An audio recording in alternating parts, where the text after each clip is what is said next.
एक गधा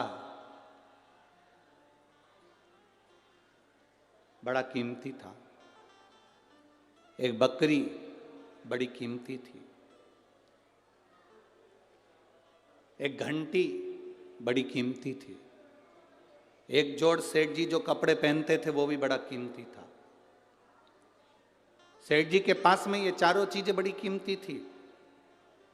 गधा कीमती था, बकरी कीमती थी, घंटी कीमती थी, एक जोड़ जो कपड़े पहनता था सेठ वो कीमती था।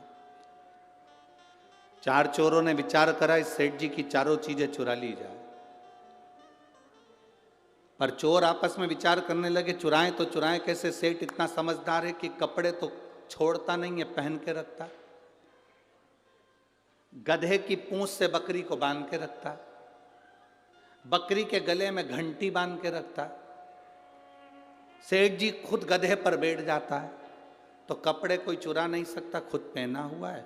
गधे पर बैठा है तो गधा भी कोई नहीं चुरा सकता। गधे की पूंछ से बकरी बंधी है और बकरी के गले में घंटी बंधी है तो घंटी बजती रहती है। तो सेठ जी को मालूम है कि बकरी भी है और घंटी भी है। अब चुराने वाला चुराएगा कैसे,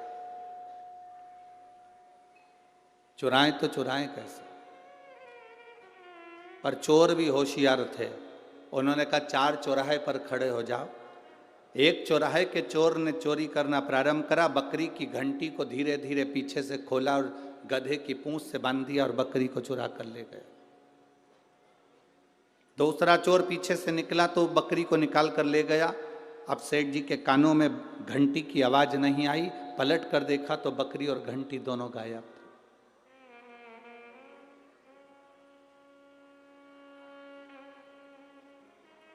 सेठ जी को बड़ा दुख हुआ, कहां ढूंढूं। इतने में तीसरा व्यक्ति आया, पूछा भैया क्या हो गया। मेरी बकरी को और मेरी घंटी को कोई चोर ले गया, जरा मेरा गधा पकड़ना, मैं अब भी देख कर आता हूं। वो गधा पकड़ाया, चोर तीसरा गधे को लेकर चले गए।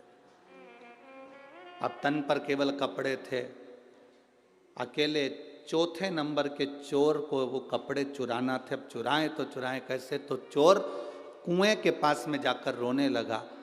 सेठ जी ने आकर पूछा क्यों रो रहे हो। उसने कहा मेरे हीरे की तिजोरी कुएं में चली गई, मुझे तैरना नहीं आता, अगर कोई ला कर दे देगा तो आधे हीरे दे दूंगा। सेठ जी ने विचार करा आधे हीरे में तो मेरा गधा भी आ जाएगा, बकरी भी आ जाएगी, घंटी भी आ जाएगी, मैं ला कर देता हूं, ले मेरे कपड़े सामान। चोर को कपड़े दिए, लेने के लिए कुएं में सेठ जी कूदे। जब निकल कर बाहर आए तो कपड़े भी गायब थे, ना बकरी बची थी, ना घंटी बची थी, ना गधा बचा था, ना कपड़े बचे थे, शरीर नग्न था, केवल सेठ जी बचे थे। एक हाथ में डंडा लेकर चारों तरफ घुमाने लगे। एक संत ने पूछ लिया सेठ जी क्या बात है, क्या हो गया। सेठ जी कह रहे हैं मेरी सारी वस्तु कोई चुरा कर ले गया, ये शरीर कोई ना ले जाए। संत ने कहा सेठ ये शरीर यहीं पड़ा रह जाएगा, केवल आत्मा चली जाएगी। ये वस्तुएं तू जोड़ जोड़ कर रखता रहा, ये सब चली जाएगा, कुछ नहीं बचा।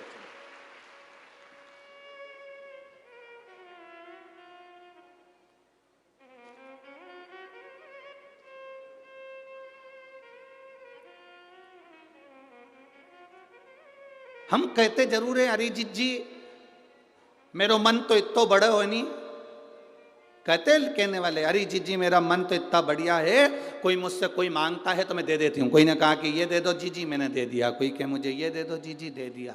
और वही जीजी ट्रेन में चढ़े और अपनी सीट पे कोई बैठ जाए, फिर जीजी क्या करे।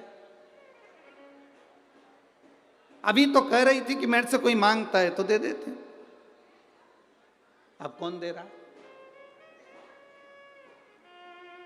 फिर इतने में तो जीजी भी कह अरे भाई कहां बैठ गई तू, चलो उधर हटो, कहां बैठ रहे हो यहाँ, चलो हटो यहां से, ये हमारी सीट है। महाराज एक स्टेशन पर तुम्हें उतरना है, एक स्टेशन पर उसको उतरना है, जिसकी मंजिल आती जाती है वो उतरता चले जाता है। बस अंतर इतना है, जो ट्रेन में बैठकर मूंगफली खा लिया, मोबाइल चला लिया, अच्छे से खूब एंजॉय कर कर सफ़र कर लिया, उसका सफ़र ठीक है। नहीं तो एक न एक स्टेशन पर उतरना सभी को है। ये मानव का जो शरीर मिला है, 3.5 करोड़ रोम छिद्र, 21,600 श्वास प्रतिदिन इस मनुष्य के शरीर से निकल रही है। इस शरीर की एक एक श्वास को जिसने ठीक तरीके से रमण कर लिया, भगवान के भजन में लगाकर और कुछ परमार्थ का कार्य कर कर, तो समझो कि शरीर ठीक है। नहीं तो जाना तो सबको है, जाना सबको है। कोई दूसरा कर ही नहीं रहा।